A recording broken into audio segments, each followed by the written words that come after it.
digital filter design, and one of the most important part of the digital filter design is to use the structure or block diagram so that we can minimize the number of delays and components, so that by using the minimum number of delays we get the desired response. So if you divide digital filter, if you divide digital filter, then digital filter can be divided into either FIR filters, which are known as non-recursive filters, and other are IIR filters. So we will start the structure. We will start the structure from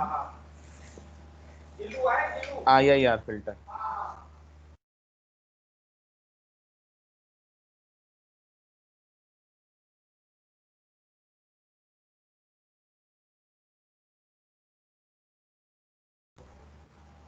So let's start IIR filter structures. So they are also known as recursive filters. Uh, what is the difference between FIR and IIR filters? हमने कल ही discuss किया था. Can anyone just briefly define what is the difference between FIR and IIR filters?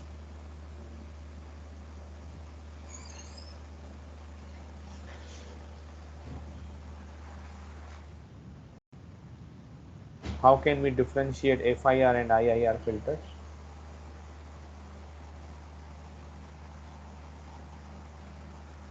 Sir Yes. IIR filters में हमारे पास feedback नहीं होता और FIR में नहीं होता, IIR में हमारे पास फीडबैक भी होता है. Very good, very good. तो आज जो हम डिस्कस करने जा रहे हैं IIR फिल्टर्स के स्ट्रक्चर्स और block diagram are same thing. तो उन स्ट्रक्चर्स को डिस्कस करने जा रहे हैं. So if you divide the filter structure, I जिस तरह हम IIR की बात कर रहे हैं, तो IIR फिल्टर स्ट्रक्चर्स को अगर हम डिवाइड करते हैं तो they can be there are different types of structure now. So we will start from the very basic structure which is known as direct form 1 structure.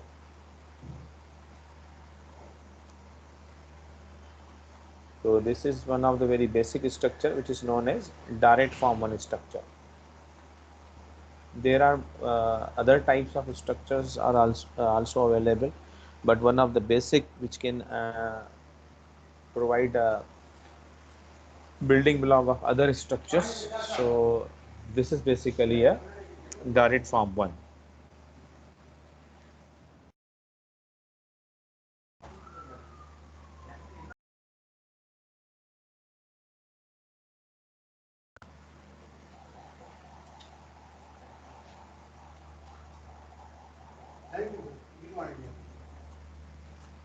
So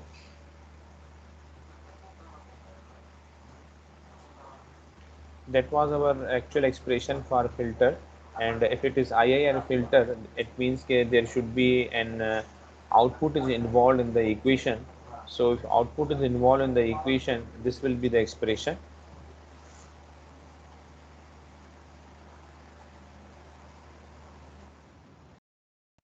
So this is the system filter response. If filter is IIR filter, how can we identify it is an IIR filter? Due to this output, where output is involved in the main response expression, so therefore we are saying it is an IIR filter. So what we are going to do, we are going to plot a general diagram of direct form 1. Then how can we draw the general diagram of direct form 1? By deriving or by calculating the z transform of this expression. As you can see, this is equation 1. So what we have to do, we have to calculate the z transform of this equation. So if you calculate the z transform of this equation,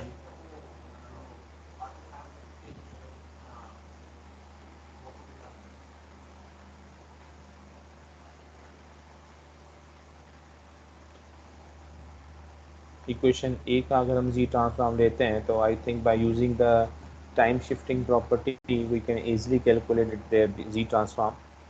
अगर हम यहाँ पर देखते हैं कि इस expression में हमने इसका जी ट्रांसफॉर्म लिया है तो हमारे पास जो एक्सप्रेशन आ गया वो ये आ गया. As you know, we are taking the z transform this whole function, so the whole function is there, a k y n minus k b k this, and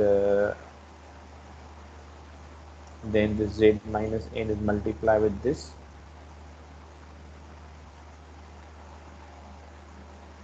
Then if you take the z transform from this point, if you take the z transform to this point, then you can easily write this a k z minus k y z.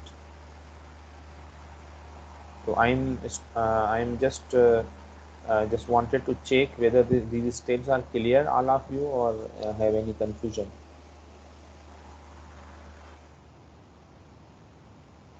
There are only 7 students in the class, and I don't know why other students are not joining in.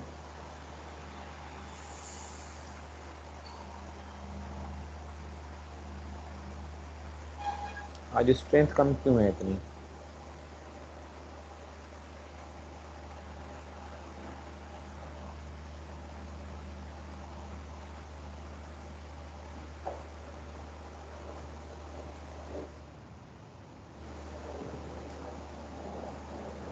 जी आवाज़ आ रही है मेरी सबको?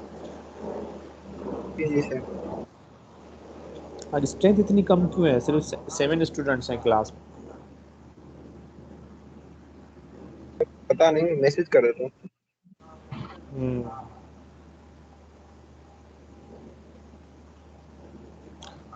अच्छा, बाकी जो students हैं available वो ज़रा मुझे बता सकते हैं कि ये स्टेप्स आपको क्लियर हैं कि जो मैं भी बता रहा हूँ? अगर कहीं कन्फ्यूजन हो रही है तो प्लीज़ पूछिए मुझसे, ताकि मैं इनको क्लियर करूँ. क्योंकि ये जो इक्वेशंस हैं ना, ये बार बार यूज़ होंगी, तो अगर आपको इन इक्वेशंस का आइडिया नहीं होगा तो it will be very difficult for you to understand these.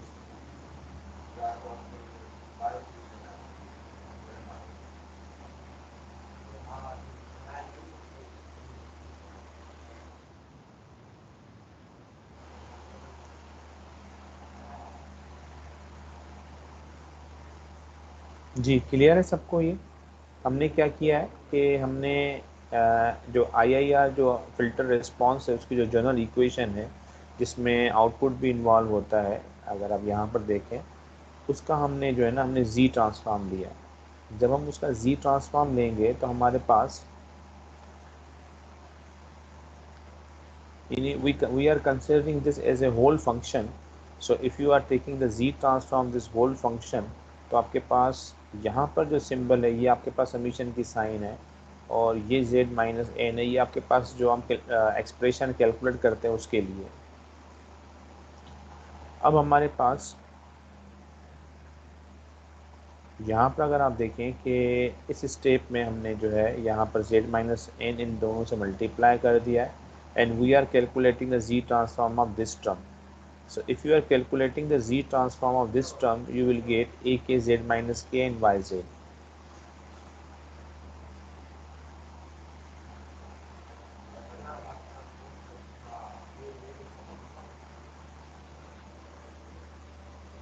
A k z minus k and y z.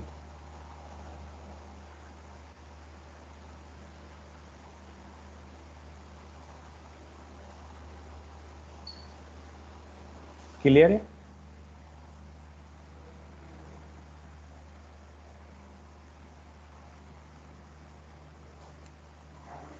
Yes sir clear है.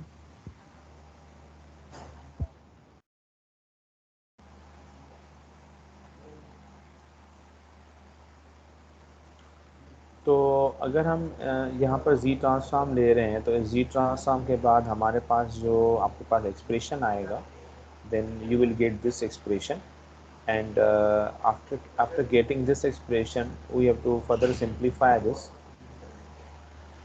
फर्दर हमने इसको सिंप्लीफाई इस तरह किया है ताकि मैं जो है ना आउटपुट और इनपुट को सेपरेट कर सकूं. तो when I rearrange this whole expression in terms of X Z and Y Z, तो this term will be on the left hand side, this will be on the right hand side, and ultimately you are getting this expression in terms of yz and xz. So this is what we are calculating. We are calculating the transfer function of this expression. Transfer function is what? Transfer function is the ratio of output over input.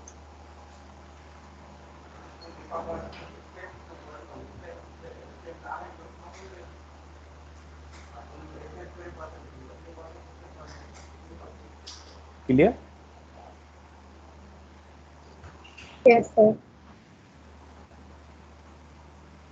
Okay, so up to this point हमने क्या किया है, जो IIR filter का जो response है, general response, उसको हमने जी ट्रांसफॉर्म लिया है और उसको हमने जो है ट्रांसफर फंक्शन की फॉर्म में लिखा है, यानी the ratio of output over input.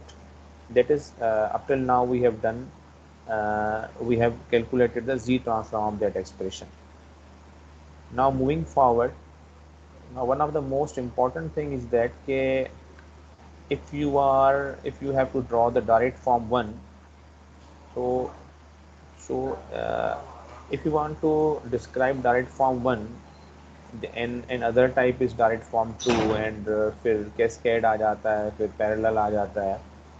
तो मेरा डायरेक्ट फॉर्म 1 जो है basically it is the arrangement of blocks in such a way that poles and zeros are separated in that block. So how can you define a pole? How can you describe a pole? Many times I explained to you poles basically are the values of the system at which system response is going to be infinite. And what are zeros?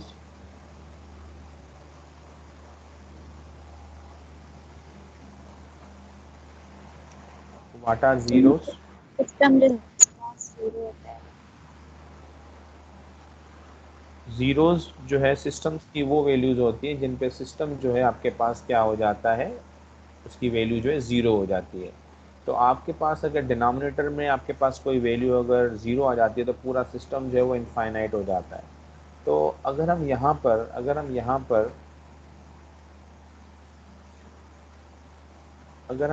पर ये जो है ना, ये direct form 1 का जो है ना जनरल स्ट्रक्चर है कि आपको स्ट्रक्चर इस तरह बनाना है कि आपके पास जो एक्सप्रेशन है जो कि एक्स एंड वाई एन की फॉर्म में है या एक्स जेड वाई जेड की फॉर्म में है, तो उसमें ज़ीरोज़ एक तरफ लिखने हैं आपको और पोल्स एक तरफ रखने हैं.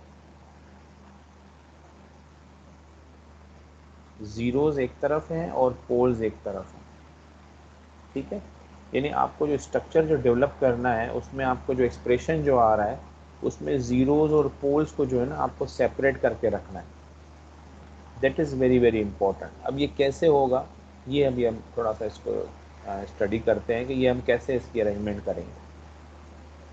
यहाँ तक क्लियर है?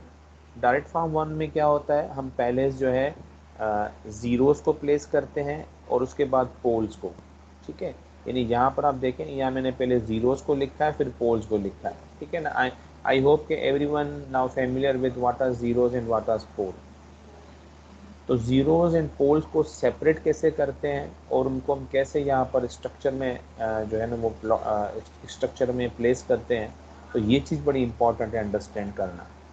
तो ये जनरल स्ट्रक्चर है. आपके पास एक साइड पे इनपुट है, यहाँ पर आउटपुट है. यहाँ पर दो ब्लॉक्स मैंने बनाए हैं. एक में आपके पास जो सिस्टम है वो सिर्फ ज़ीरोज़ हैं उसमें, और दूसरा सिस्टम क्या है जिसमें सिर्फ क्या है, पोल्स हैं. क्लियर?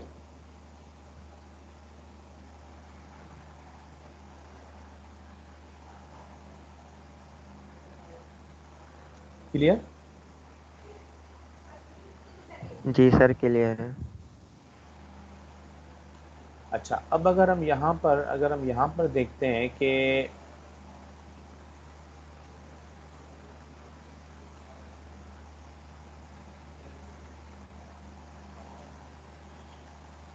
अगर मैं equation A, where is equation A? Equation A is this. ये आपके पास इक्वेशन ए है. ठीक है, इक्वेशन ए में मैं अगर सपोजिशन करता हूँ, इक्वेशन ए में मैं सपोज करता हूँ कि आपके पास ये जो है ना, ये आपके पास जो फैक्टर है, अगर मैं आपसे पूछूं कि ये वाला जो फैक्टर है ये पोल है या ज़ीरो है, तो ये फैक्टर क्या है, पोल है या ज़ीरो है?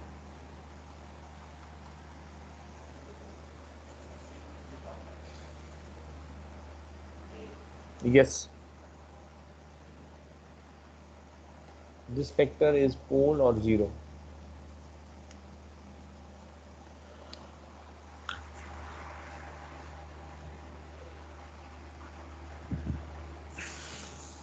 नहीं पता चल रहा?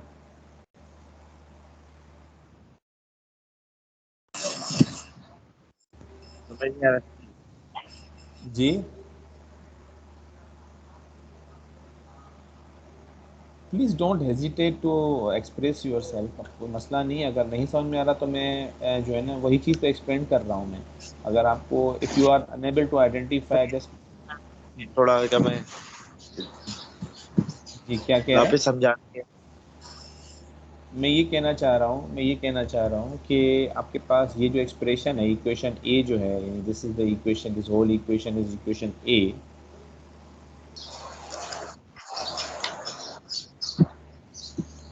ये आपके पास इक्वेशन ए है। अगर मैं आपसे कहूँ कि इस इक्वेशन में पोल्स कौन से हैं और जीरोस कौन से हैं, तो आप कैसे आइडेंटिफाई करेंगे? सबसे पहले तो आपको ये पता होना चाहिए कि पोल्स होते क्या हैं और जीरोस होते क्या हैं।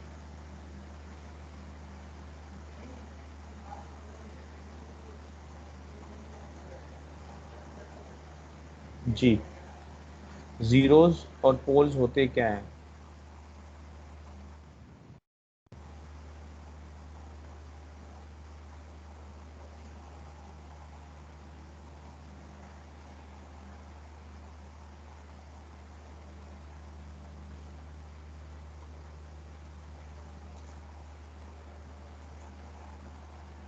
यहाँ पर अगर मैं इस जी जी बोलें।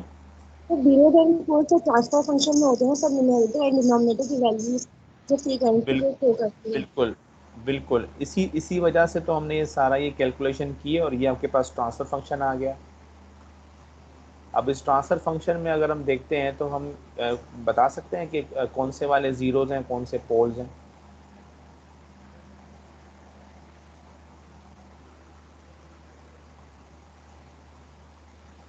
जो आपके पास न्यूमरेटर में होता है वो आपके पास क्या कहलाते हैं? वो जीरोस कहलाते हैं। और जो डिनोमिनेटर में होते हैं वो क्या कहलाते हैं? पोल्स कहलाते हैं। क्योंकि अगर डिनोमिनेटर में वैल्यू अगर ज़ीरो आ जाती है, उनको अगर हम ज़ीरो प्लेस कर देते हैं तो आपके पास होल ट्रांसफ़र फंक्शन क्या हो जाता है? इनफाइनाइट हो जाता है। तो मैं दोबारा रिपीट करता हूँ, पोल्स जो हैं एक्सप्रेशन की वो वैल्यूज़ हैं जिस वो अगर आप प्लेस करेंगे तो उस एक्सप्रेशन में पूरा जो एक्सप्रेशन है वो इनफाइनाइट हो जाएगा। तो यहाँ पर अगर आप देखते हैं कि इसमें आप कुछ भी प्लेस करेंगे न्यूमरेटर में तो आपके पास वो इनफाइनाइट नहीं होगा। अनटिल अनलेस कि आप इनफाइनाइट न करें, वो एक अलग बात है। लेकिन इन्फिनिटी के अलावा आप कुछ भी प्लेस करेंगे तो ये इन्फिनिटी नहीं होगा। लेकिन यहाँ पर अगर आप इन्फिनिटी के अलावा अगर आप ज़ीरो भी प्लेस कर देंगे और ये होल एक्सप्रेशन अगर ज़ीरो हो गया या अगर होल एक्सप्रेशन वन आ गया तो वन माइनस वन ज़ीरो हो जाएगा और ये it will become an infinite हो जाएगा। तो जो डिनोमिनेटर में जो होता है उससे हम पोल्स कहते हैं और जो न्यूमरेटर में आपके पास एक्सप्रेशन होता है they are considered as A zeros. Clear?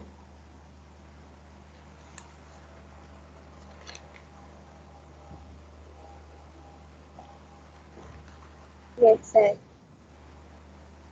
तो अब अगर मैं इस एक्सप्रेशन को देखता हूँ, इस एक्सप्रेशन को देखते हुए मुझे यहाँ पर आप बताएं कि यहाँ पर ये वाला जो एक्सप्रेशन है, this expression is actually indicating the zeros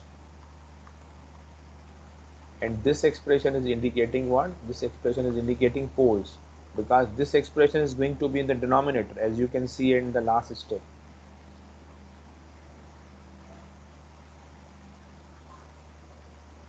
समझ में आ रही बात? जब हमने इसको कैलकुलेट किया तो उससे हम ये यानी we can judge by this main expression that the at numerator जो एक्सप्रेशन आ रहा है वो ज़ीरोज़ हैं और ये बेसिकली जब डिवाइड होके नीचे आएगा तो दिस विल बिकम पोल। तो इसी वजह से हमने क्या किया हुआ है कि यहाँ पर एक सपोजिशन की है कि हमने ज़ीरोज़ और पोल्स को हमने सेपरेट करना है। तो हमने क्या कर लिया कि इसको एक सेपरेट सिस्टम कंसिडर कर लिया बिकॉज इट इज़ ज़ीरोज़। तो हमने इसको सपोज कर लिया कि ये WN के इक्वल है। ठीक है, एक सपोजिशन की है, उसके लिए हमने एक और नोटेशन यूज़ की है W which is considered as zero. What we are following this structure, यानी ज़ीरोज़ और पोल्स को हमने सेपरेट करना है। तो ये आपके पास ज़ीरोज़ आ गए, ठीक है। अब अगर मैं यही ज़ीरो, अगर मैं यही एक्सप्रेशन अगर मैं इक्वेशन ए में रखता हूँ तो मेरे पास क्या मिलेगा? इक्वेशन ए जो है वो आपके पास ये हो जाएगी 1k, और उस इस एक्सप्रेशन की जगह आपके पास क्या आ जाएगा? WN आ जाएगा। बस ये आपको अंडरस्टैंड करना है कि मैंने उस एक्सप्रेशन में WN मेंशन कर दिया है, which is indicating zeros, and I want to separate zeros and poles.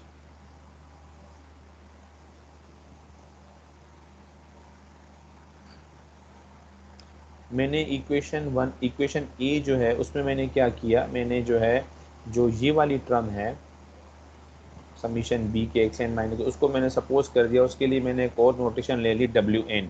तो मैंने सिर्फ इक्वेशन ए में WN लिख दिया। अब इसका एडवांटेज क्या होगा कि ये वाला जो फैक्टर है ये जो बेसिकली पोल है, तो ये पोल सेपरेट हो गया और ये ज़ीरो सेपरेट हो गए, ठीक है। अब इसको हम प्लॉट कैसे करेंगे ये चीज़ हमें अंडरस्टैंड करनी। बाकी नीचे जो किया गया ना, इसी फंक्शन का जी ट्रांसफॉर्म लिया गया और वो वही एक्सप्रेशन आ जाएगा जो कि आपके पास यहाँ पर आ रहा है। अगर आप देखें कि अगर आप इस एक्सप्रेशन को कंपेयर करें इस वाले एक्सप्रेशन से, if you compare this expression, let's say कि दिस एक्सप्रेशन में आपके पास WZ आ रहा है, तो WZ बेसिकली क्या है? वो बेसिकली ये है।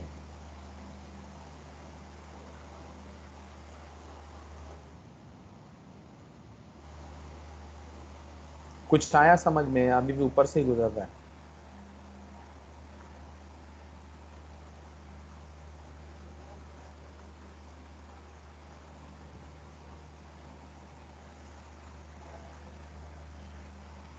जी,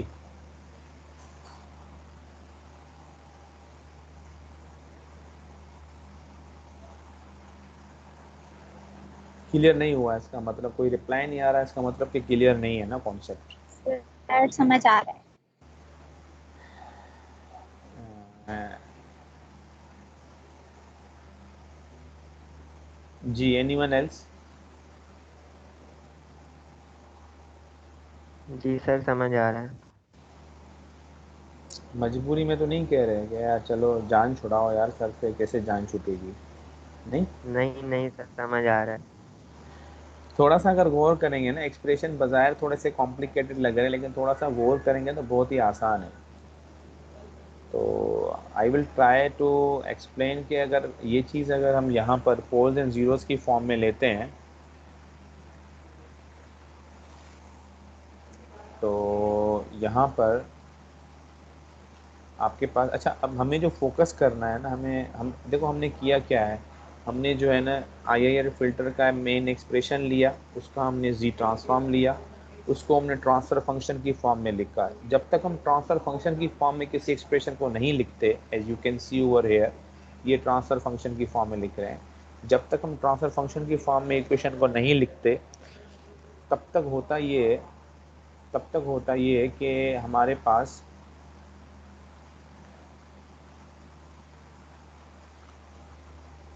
तब तक होता ही है कि हमारे पास जो है ये हम आइडेंटिफाई नहीं कर पाते कि ज़ीरोज़ कहाँ हैं और पोल्स कहाँ हैं, ठीक है। तो जब ये कंफर्म हो गया कि आपके पास न्यूमरेटर में जो है वो ये ज़ीरोज़ का एक्सप्रेशन आ गया और पोल्स का एक्सप्रेशन आ गया, तो उसके बाद होगा ये कि हमारे पास हम जो है उसको जो है ना इस तरह रीअरेंज करेंगे ताकि ज़ीरोज़ एक साइड पे हो जाए, पोल्स एक साइड पे हो जाए, ठीक है। तो अब अब हमें जो फोकस करना है in order to develop a structure, हमें जो फोकस करना है वो इक्वेशन सी को फोकस करना है, ठीक है। अब इक्वेशन सी को देखते हुए अगर हम ये बनाते हैं स्ट्रक्चर, तो ये कुछ इस तरह का स्ट्रक्चर बन रहा है। This is your equation C and this is the value of WN, ठीक है। बहुत ही आसान है अगर थोड़ा सा अंडरस्टैंड करोगे। अब यहाँ पर सबसे पहले हमने WN बनाया। अब ये क्या है? ये बेसिकली अगर मैं इसको हाईलाइट करता हूँ तो ये उसी स्ट्रक्चर की एक्सटेंशन है जो कि ये वाला है। ये जो स्ट्रक्चर है, this is the extension of this structure, उसमें हमने ये सारे के सारे ज़ीरोज़ हैं और ये सारे के सारे क्या हैं, ये पोल्स हैं।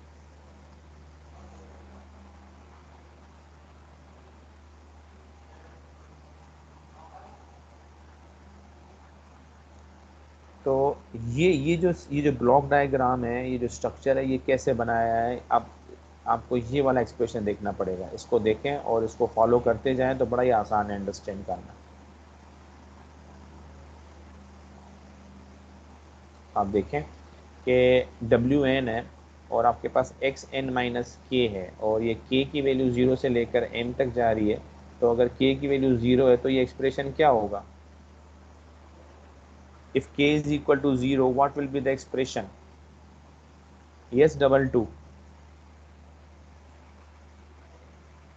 If Yes, k is sir. equal to 0, if k is equal to 0 in this expression, जो मैंने यहाँ पर लिखा हुआ है, अगर ये k 0 है तो ये एक्सप्रेशन क्या हो जाएगा? सर डी से x इंटू एन हो जाएगा सर, k की वैल्यू 0 हो जाएगी।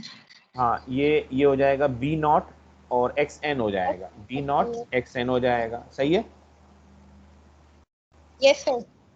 ठीक है, अब यही चीज़ हमने यहाँ पर बनाई है। ये देखें एक्स एन आ गया, ऊपर देखें यहाँ पर एक्स एन ये आ गया, ये बी नॉट आ गया और ये आपके पास जो आउटपुट आ रहा है ये डब्ल्यू एन आ गया।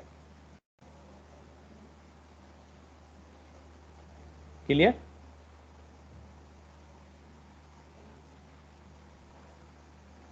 सिर्फ इसको फोकस करो। अगर यानी मैं इसको 1 बाय 1 कर रहा हूँ कि if k is equal to 0 तो आपके पास ये एक्सप्रेशन आ गया। ये xn है, ये b नॉट है और ये wn है। तो जब आप इसका जो एक्सप्रेशन बनाएंगे एट k इक्वल टू 0 तो wn इक्वल टू क्या हो जाएगा? b नॉट और क्या लिखूं मैं? x ऑफ, यही होगा ना, एट k इक्वल टू 0।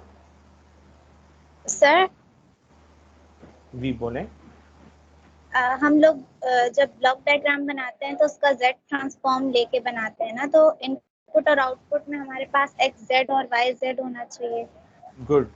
यहाँ पर एक्चुअली हम z ट्रांसफॉर्म हमने ले लिया था, उससे हमने ट्रांसफर फंक्शन डेवलप किया। ट्रांसफर फंक्शन से हमें ये पता चल गया कि व्हाट वी आर डूइंग, यानी पोल्स कौन से हैं और जीरोस कौन से हैं। ठीक है ना, ये हमें पता चल गया। उसके बाद फिर हम दोबारा मेन एक्सप्रेशन पे आ गए जो कि आपका नॉर्मली एक्स एन की फॉर्म में है। तो अभी जो मैं फॉलो कर रहा हूँ ना, एक्स एन की फॉर्म को फॉलो कर रहा हूँ। अगर आप चाहें तो एक्स जेड से भी बना सकते हैं। सिर्फ फ़र्क कहाँ पर आएगा, या नोटेशन में ये वाला जो है ना, ये एक्स जेड हो जाएगा, ये डब्ल्यू जेड हो जाएगा और ये वाई जेड हो जाएगा और कहीं भी फर्क नहीं पड़ेगा। Okay sir. ठीक है ना? तो ये फर्स्ट स्टेप समझ में आया, एट के इक्वल टू 0। यस सर, समझ आ गया। ठीक है, अब मुझे बताओ कि k इक्वल टू 1 पे क्या बनेगा?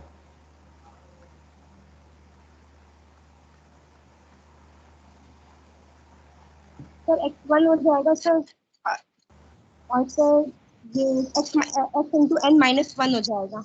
जी, k इक्वल टू 1 पे k इक्वल टू 1 में बनेगा b1 और ये हो जाएगा एक्स एन माइनस 1। यही बनेगा ना, b1 और एक्स एन माइनस 1। सही है? Yes sir. तो यही देखें, ये एक्स एन माइनस 1 डिले है और अगर एक डिले है तो उसको हम z माइनस 1 से शो कर रहे हैं। तो ये डिले आ गया, ये b1 हो गया और ये देखें इसमें ऐड हो गया, क्योंकि समीशन की साइन है, ओवरऑल समीशन की साइन है यहाँ पर। तो इस वजह से ये सारे के सारे क्या हो रहे हैं, आपस में ऐड हो रहे हैं। And if you follow the arrow, all values are added and will be equal to wn. Similarly, if k equal to 2, it will be b2 z minus 2। तो b2 ये हो जाएगा b2 एक्स एन माइनस 2 हो जाएगा। यही हो, ठीक है। अब 2 का मतलब है कि कितने डिले हो जाएंगे? 2 डिले हो जाएंगे। तो ये आपके पास 2 डिले आ गए। देखिए 2 डिले आ गए और ये b2 आ गया। इसी तरह अगर एक्स एन माइनस 3 है तो आपके पास कितने डिले हो जाएंगे? 3 डिले हो जाएंगे। और ये आपके पास इस तरह अगर हम चलते जाएं तो ये आपके पास n तक जाएगा और अल्टीमेटली ये सारे का सारा रिजल्ट कहाँ पे ऐड हो रहा है? wn, because it is equal to what? It is equal to wn। Clear? Yes sir. अब बिल्कुल इसी तरह ये हमने जो अंडरस्टैंड किया है ना, this is the direct form one structures zero side, यानी ये हमने जीरोस को डिस्कस किया है। अब अगर हम पोल वाली साइड पे आते हैं तो पोल वाली साइड पे क्या हो रहा है, पोल वाली साइड का इनपुट क्या है, दिस इज पोल साइड। पोल वाली साइड का इनपुट क्या है, पोल वाली साइड का इनपुट जो है वो WN है। आप देखें ये फ्लो हो रहा है, इसमें ऐड हो रहा है, ठीक है। अब ये जो ऐड हो रहा है, अब आप देखें यहाँ पर अगर मैं k इक्वल टू 1 प्लेस करता हूँ तो k इक्वल टू 1 में आपके पास क्या आ जाएगा, a1yn-1 आ जाएगा, ठीक है। तो ये आपके पास देखें ये फ्लो आ रहा है a1, ये a1 है, माइनस की साइन है because it is a kind of feedback, तो -a1 हो गया और डिले 1 है तो आपके पास ये आ गया, और ये a1 ये इसमें ऐड हो रहा है। इक्वेशन खुद ब खुद डेवलप होती जाएगी। इस तरह अगर k की वैल्यू 2 लें,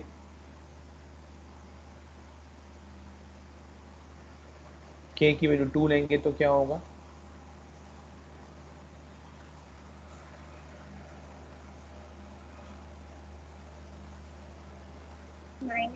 -a2y_n-2। ये हो जाएगा a1n-2 हो जाएगा। तो ये आपके पास देखें ये a2 हो गया, और ये 2 कैसे, अच्छा n-2 को हम कैसे डिस्क्राइब कर रहे हैं, this is what you have to understand. If you want to represent n-2, you don't have to write z-2, but you have to represent it by 2 delays। ये 2 delays आ गया, अब यहाँ इसका फिल हो जा रहा है। इस तरह अगर 3 डिले हैं तो 3 डिले, इस तरह ये चलता ही जाएगा and so on, depending upon के कितनी रिक्वायरमेंट है। क्लियर? Yes sir. अब ये जो है ना, ये एक जर्नल फॉर्म है किसी भी डायरेक्ट फॉर्म वन स्ट्रक्चर की। आपको जीरोज एक साइड लिखने हैं और पोल्स एक साइड लिखने हैं, ठीक है।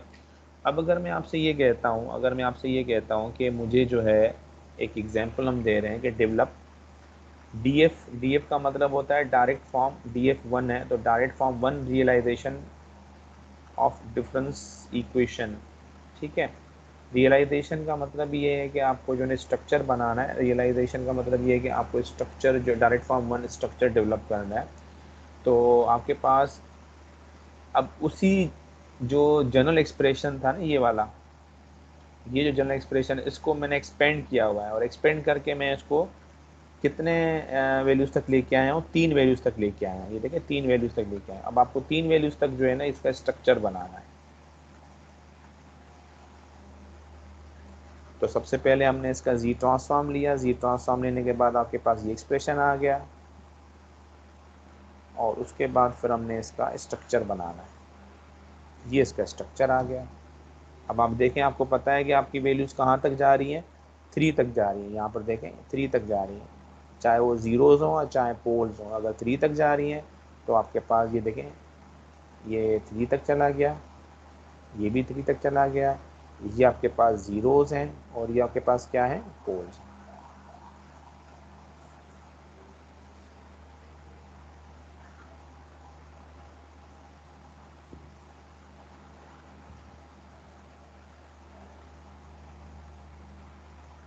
क्लियर? Yes sir, clear.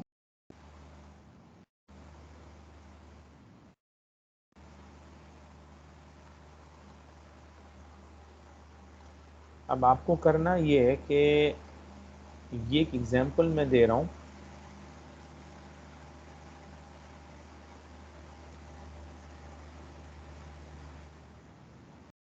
अच्छा, एक चीज़ बड़ी इम्पॉर्टेंट है कि आइदर आपको क्वेश्चन जो है ना वो यानी एक्स एंड वाई एन की फॉर्म में दिया जाएगा, या तो फिर जेड की फॉर्म में दिया जाएगा। तो दोनों से आप बड़ी आसानी से बना सकते हैं। कैसे बना सकते हैं, देखो इसमें हमें जो आपको पता है कि जो आपके पास न्यूमरेटर में होता है दे आर ज़ीरोज़, और जो डिनोमिनेटर में होगा दे आर पोल्स। तो जो न्यूमरेटर वाले जो एक्सप्रेशन है उनको आप इस तरह बना देंगे डायरेक्ट, आपको इसको जो है ना दोबारा एक्स एन में लाने की ज़रूरत नहीं है। तो उसको आप स्ट्रेट अवे, अगर आपको ट्रांसफर फंक्शन की फॉर्म में दिया गया, जिस तरह इस क्वेश्चन में दिया गया है कि अगर हम यहाँ पर यहाँ पर देखते हैं, अगर आपको यहाँ पर determine the direct form 1 and 2 realisation for third order IIR transfer function, तो डायरेक्ट फॉर्म 2 तो हमने अभी तक डिस्कस नहीं किया, तो डायरेक्ट फॉर्म 1 तक ही हम डिस्कस कर रहे हैं। तो यहाँ पर डायरेक्ट फॉर्म 1 को अगर हम बनाते हैं इसको देखते हुए, तो हम बड़ी आसानी से इसको बना सकते हैं। अगर हम सिर्फ, हमें पता है कि ऊपर वाला जो पोर्शन है वो ज़ीरोज़ का है और नीचे वाला पोर्शन क्या है, वो पोल्स का है, और हमें इसकी पावर देखनी है। पावर क्या है, पावर के हिसाब से हम इसके डिलेज स्पेस करते जाएंगे। ठीक है,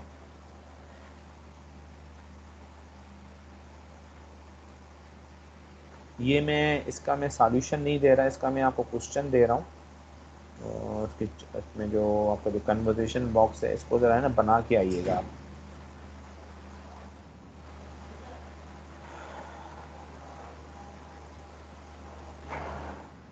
क्लियर है? Any question?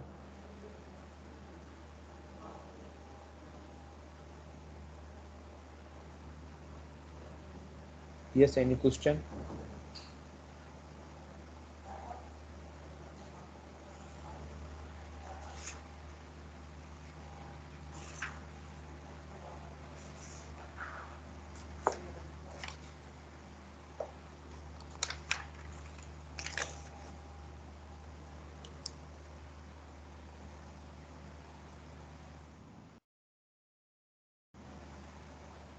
कोई क्वेश्चन नहीं है? क्लियर है? यस सर, क्लियर है। ओके। जी सर। तो ये जो लास्ट वाला जो है ना, ये लास्ट वाला जो है, ये क्वेश्चन जो है, ये वाला जो है, इसको मैं अभी चैट बॉक्स में जो है ना सिर्फ ये क्वेश्चन में दे दूंगा, आप इसको बना के मुझे दिखाइएगा नेक्स्ट क्लास में ना। तो बनाइएगा आप अपने हिसाब से, फिर हम देख लेंगे कि कहाँ तक किया है। तो ये भी मैं भेजता हूँ आपको, ठीक है? बाकी अभी मैं अटेंडेंस ले लेता हूँ।